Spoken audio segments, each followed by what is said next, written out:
Bible stories. The children of Israel. Little John.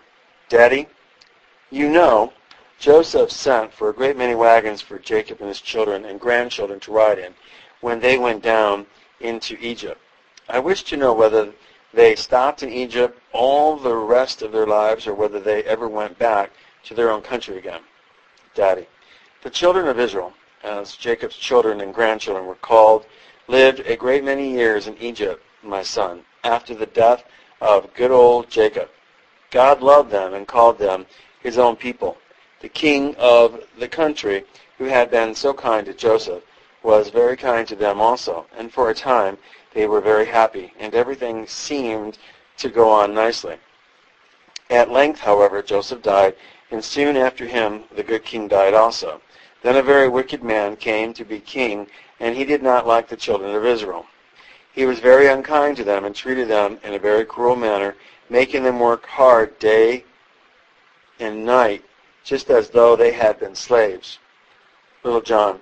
What happened? What work did the cruel king make them do, Daddy?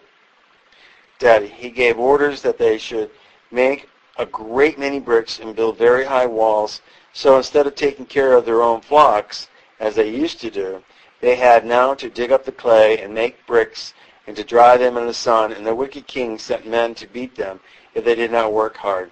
Nor was this all, for at last he said that all the little boys should be thrown into the river and drowned.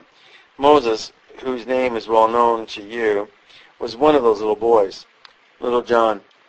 Oh, Daddy, when the king who was so unkind to the children of Israel in making them work so hard was the very same king who gave orders for all little boys to be killed when Moses was a baby and when his mother hid him in the little cradle of rushes? Daddy, you are right. Moses was one of the children of Israel, and I am glad you remember the story I once told you about him. When Moses grew up to be a man, he did not forget the good God who was watched over his cradle as it floated in the river, and who had kept him safe there until the king's daughter found him. He loved and served God himself, and did all he could to lead others to serve him too. It made him very unhappy to see how cruel and unkind the new king was to the children of Israel. One day he saw one of this cruel king's people beating the poor slave very much. Moses could not bear to see him treated in that cruel manner, so he killed the man, and then dug a hole in the ground and put him into it. When the king heard what Moses had done, he was very angry, and he said he would kill Moses also if he could find him. So Moses fled into a country some way off, and instead of living in a fine palace with the princes, as he used to do, he spent time in taking care of sheep. One day, while he was watching his flock on a mountain, God called to him and told him to return into Egypt and tell King Pharaoh to take the children of Israel and go back into their own land. Little John. What was their own land called, Daddy? Daddy. It was called the land of Canaan, my son. Little John. Did the naughty king give leave, Daddy? Daddy. No, he was angry, very angry indeed, at the message which Moses brought, and he said he would never let the children of Israel go. Indeed, he was now more cruel to them than ever, and made them work harder than he had ever worked before. God thought it right to punish him for being so unjust and wicked, and he sent many dreadful judgments upon him and upon the people of Egypt. Little John. Will you tell me what they were, Daddy? Daddy. There was a great river which ran through the country, of which the people used to drink, and God turned the waters of it into blood.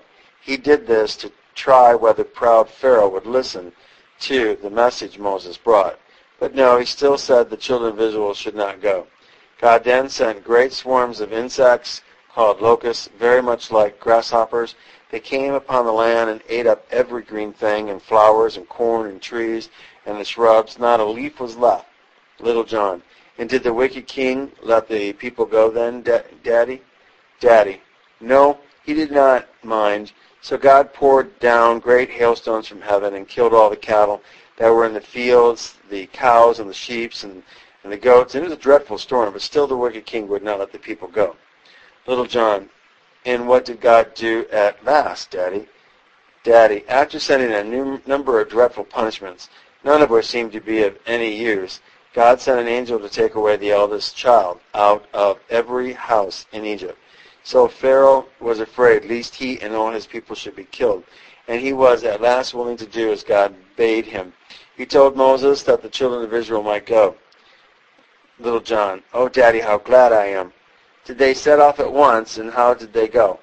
There was no kind Joseph living now to send wagons and donkeys for them, and they had a great way to travel. It must have taken them a long time to get back to Canaan. Daddy, a very long time, my son. It was 40 years before the children of Israel reached their own happy country. Little John, oh, Daddy, what a long, long time. How did they find their way? Daddy, the Lord went before them by day in a pillar of a cloud to lead them in the way, and by night in a pillar of fire to give them light, just as the wise men were guided by a star when they went to look for Jesus in the stable. So the children of Israel were guided by this moving pillar which God kindly placed before them on purpose to direct them what road to take.